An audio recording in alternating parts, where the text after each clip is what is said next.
ಬ್ರಹ್ಮಾಂಡ ಪುರಾಣದಲ್ಲಿನ ಉಲ್ಲೇಖದಂತೆ ಶೀಲವತಿಯ ಪತಿವ್ರತಾ ಶಕ್ತಿಯಿಂದ ಸೂರ್ಯ ಆ ದಿನ ಉದಯಿಸೋದೇ ಇಲ್ಲ. ಒಡೆಯನನ್ನ ಎದ್ದೇಳಿಸಿದ್ರು ಎಚ್ಚಗೊಳ್ಳದೆ ಇದ್ದಾಗ ಬೇಜಾರು ಕಳೆಯೋಕೆ ಅಂತ ಅರುಣ ಇಂದ್ರನ ಆಸ್ಥಾನಕ್ಕೆ ಬರ್ತಾನೆ. ಆದರೆ ದ್ವಾರಪಾಲಕ ಅರುಣನನ್ನ ಒಳಬಿಡದಂತೆ ಈಗ ಇಂದ್ರನ ಆಸ್ಥಾನದಲ್ಲಿ ರಂಬೆ, ಊರ್ವಶಿ, ಮೇನಕೆಯ ನೃತ್ಯ ನಡೀತಿದೆ. ಪುರುಷರನ್ಯಾರನ್ನೂ ಒಳಬಿಡುವ ಅನುಮತಿ ಇಲ್ಲ ಅಂತಾನೆ. ಹಾಗಾಗಿ ಅರುಣ ಯೋಚನೆ ಮಾಡಿ ತನಗಿದ್ದ ಶಕ್ತಿಯಿಂದ ಸ್ತ್ರೀ ವೇಷವನ್ನ ಧರಿಸ್ತಾನೆ. ಮತ್ತೆ ನೃತ್ಯ ನಡೀತಿದ್ದಂತಹ ಸ್ಥಳಕ್ಕೆ ಬಂದು ಮನೋರಂಜನೆ ಪಡೆದು ಹಿಂದಿರುಗುವಾಗ ಇಂದ್ರ ತಡೆದು ನಿಲ್ಲಿಸಿ, ಯಾರು ನೀನು, ಇಷ್ಟು ಸುಂದರವಾದ ಕನ್ಯೆಯಾಗಿರುವೆ ಎಂದು ಕೇಳಿ ಅವಳಲ್ಲಿ ಮೋಹಿತನಾಗ್ತಾನೆ. ನಿಜ ಹೇಳುವ ಸ್ಥಿತಿಯಲ್ಲಿ ಅರುಣ ಇರೋದಿಲ್ಲ. ಹಾಗೆ ಇವರಿಬ್ಬರೂ ಒಂದಾದಾಗ ಜನಿಸಿದ್ದೇ ವಾಲಿ.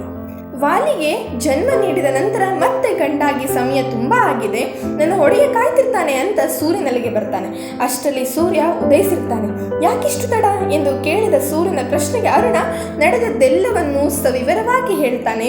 ಅರುಣ ಹೆಣ್ಣಾದಾಗ ಹೇಗೆ ಕಾಣ್ಬೋದು ಅಂತ ನೋಡು ಕುತೂಹಲ ಸೂರ್ಯನಿಗೆ. ಒಡೆಯನ ಆಸೆಗೆ ಇಲ್ಲ ಎನ್ನಲಾಗದೆ ಮತ್ತೆ ಹೆಣ್ಣಾಗಿ ಬದಲಾಗ್ತಾನೆ. ಆದರೆ ಸೂರ್ಯ ಕೂಡ ಆ ಕನ್ಯೆಯಲ್ಲಿ ಮೋಹಿತನಾಗ್ತಾನೆ. ಆ ಇಬ್ಬರು ಒಂದಾದಾಗ ಹುಟ್ಟಿದೆ ಸುಗ್ರೀವ. ವಾಲಿ ಸುಗ್ರೀವರಿಬ್ಬರು ಬಯಸದೇ ಜನಿಸಿದ ಪುತ್ರರು. ಹಾಗಾಗಿ ಅಹಲ್ಯೆ ಗೌತಮರ ಆಶ್ರಮಕ್ಕೆ ಕಳಿಸ್ತಾರೆ. ಅಲ್ಲಿ ಅವರು ಬೆಳೆದು ವೃಕ್ಷ ರಜಸ್ನ ಪುತ್ರರಾಗ್ತಾರೆ. ಇದು ವಾಲಿ ಸುಗ್ರೀವರ ಹುಟ್ಟಿದ ರಹಸ್ಯ.